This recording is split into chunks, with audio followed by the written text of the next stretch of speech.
Which one of the following is not a feature of bacterial DNA replication? Option A, semi-conservative. Option B, semi-discontinuous. Option C, chain groove in the 5' to 3' direction. Or option D, unidirectional.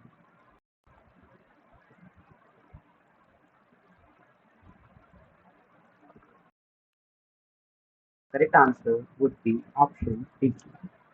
DNA replication begins at a specific location on the DNA molecules called the origin of replication. Now from this origin, replication proceeds in two directions, simultaneously creating two replication forks. And these two forks moves away from each other. This bidirectional process allows the entire DNA molecule to be replicated more effectively or efficiently.